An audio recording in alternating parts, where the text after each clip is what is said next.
Hi everyone! Today's grammar lesson is on complex sentences, adjective clauses. We've already studied one type of complex sentence called an adverb clause, and today I'm going to teach you about a different type of complex sentence called an adjective clause. Who is your favorite person in the world? The person who I love the most is my mom. You're probably familiar with question words like who or what, but we can also use these words in statements. Yeah? What is your favorite place in the world? Sunset Cliffs is the place which I love.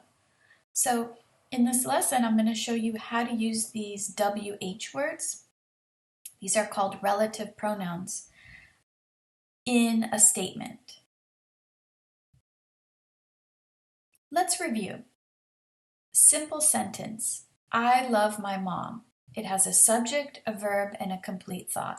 So it's a simple sentence. Complex sentences. I love my mom because she's always there for me. It has a subordinating conjunction, an independent clause. It's a complete sentence. I love my mom because she is always there for me. This is my dependent clause.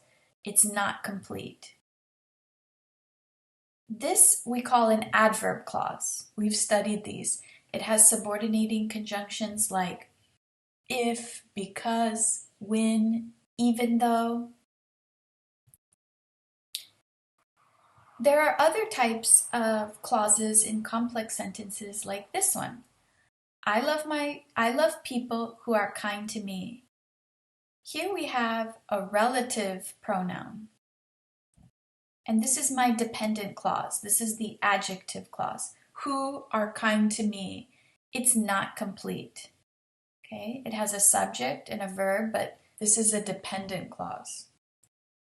And this is my independent clause. I love people. It's a complete sentence.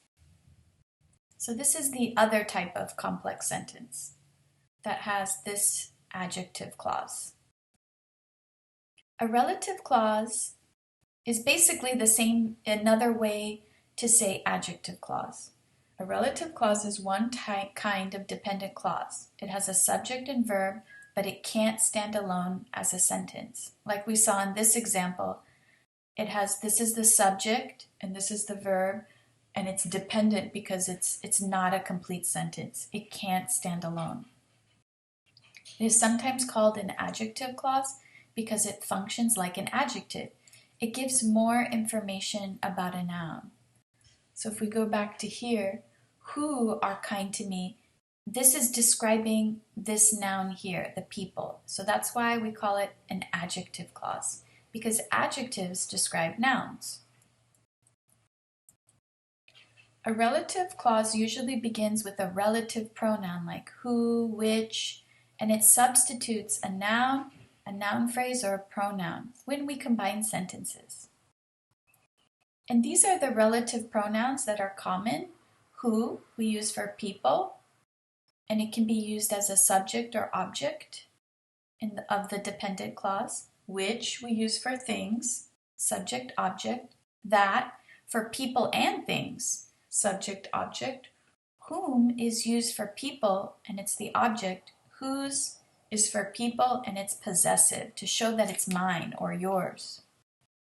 Let's take a look at some examples. I like the person was nice to me. We can combine these simple sentences into a complex sentence. I like the person that or who was nice to me. You can use that or who for people. And here it's the subject of the sentence. I am afraid of the dog bit me. I am afraid of the dog that or which bit me. We use that or which for things. And again, this is the subject. I am moving to Anaheim, California. It is home to Disneyland. I am moving to Anaheim, California, which is home to Disneyland. And so Anaheim is a thing, a place, so we're going to use which. And when you use a comma, when you're giving extra information, we only use which. We do not use that. And I'll talk more about commas later. You can also have a relative pronoun as the object. I like the bike. My father gave me the bike. I like the bike, that, which, or nothing. My father gave me. You could say, I like the bike. My father gave me. You can delete or omit that or which. They hired the man. We interviewed the man last week. They hired the man whom we interviewed last week. So we use whom when it's the object. It's we interviewed the man. So whom is not very common anymore in English. More people just say who, and that would be fine here. You can use the relative pronoun as a possessive adjective too. She knew the family, their dog was missing. She knew the family whose dog was missing. So this is the possessive, it's their dog. It belongs to them, the family's dog. I would say we use most commonly that, which, and who, and whom and whose is less common in English. Let's talk about commas. How do you know when to use a comma or not? It depends on the relative clause, if it's defining or non-defining. Let's look at some examples. Students who or that study hard do well in this class.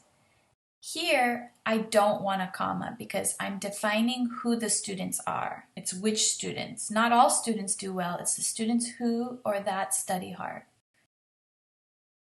I'm planning to grow roses, which I find quite beautiful.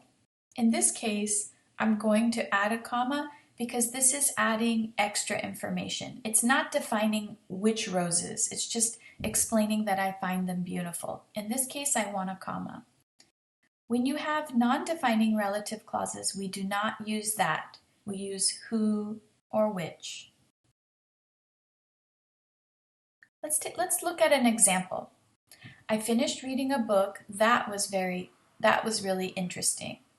I finished reading The Hobbit, which was made into a movie. Which one needs a comma?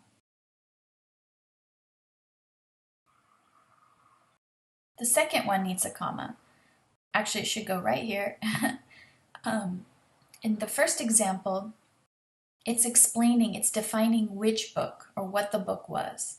Whereas in this example, this is extra information, so I need to add the comma. I know that The Hobbit is a book. I'm just explaining that it was made into a movie. Also remember with that, we do not use commas. Thanks for listening.